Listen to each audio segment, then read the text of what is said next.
The cleanup and future development of Ag Park area is a concern to many residents. Please share any knowledge and opinions you have about this issue. I'm very aware of it. I've seen the history of that place. The soil is contaminated. The new study has found those contaminations there. Obviously that needs to be cleaned up, and that's a priority. You cannot build new development on contaminated land.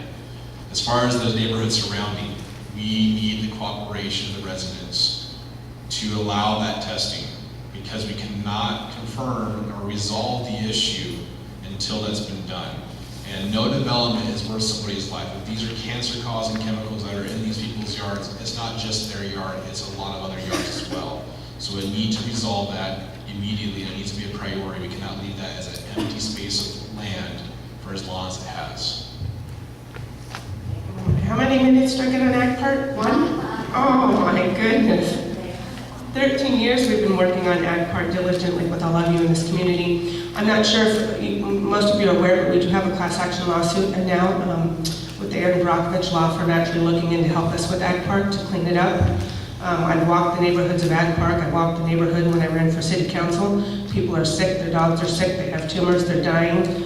For some reason the city just does not want to test. Every time we get close to testing, we get stopped, we get railroaded. But I really think that it's coming. I think that our day is coming, and I think they are going to realize that it is contaminated. And I don't really care whose fault it was, the cities or the developers. I just want the solution. I don't care about the problem. We just need a solution, and we need to fix it because people are dying, and they've died, and they're still dying.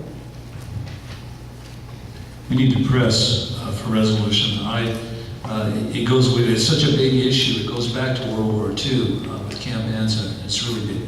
I believe about a year ago, when they did work in Ag Park, we had over 50 rats that were killed in our house, in our garage.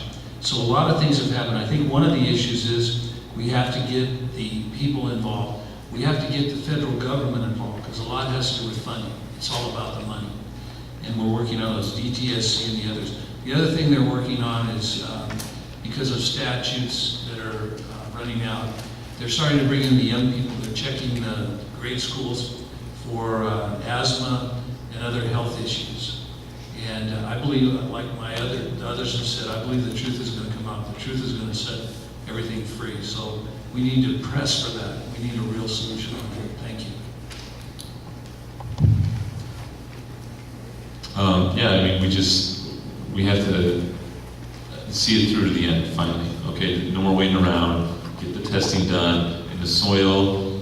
If it is as contaminated as local residents fear, and clean it up and develop it. If the testing shows that it's not as bad as local residents have feared that it has been, then we should also come to accept that conclusion, should that be the conclusion. But definitely we need to just resolve it. If the residents ask for thorough health screenings that include blood work, then let's just do it.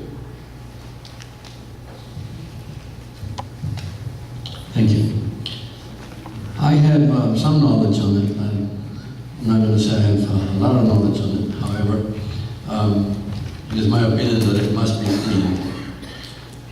I do know that the earth contains toxic materials. The removal of toxic materials should have begun this week. I read somewhere. I don't know if that has started.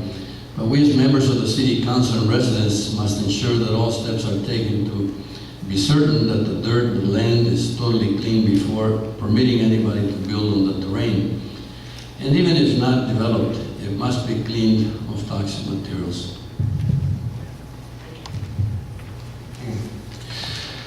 Well, I basically agree with all the panelists up here that Ag Park is a problem.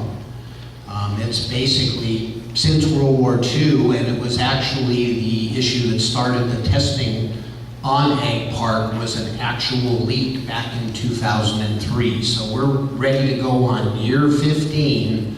By the way, back in 2003, they were doing some work on a very large tank. It held 50,000 gallons of raw sewage and material that they had no idea what was. There was a leak, and they've estimated that approximately 10,000 gallons of material leaked into the ground. And here we are 15 years later arguing. The council needs to reach out to state and federal assistance for additional funds to help mitigate this issue. We need to get all stakeholders in a room and come to a consensus which all parties will agree to. It's that simple. Thank you.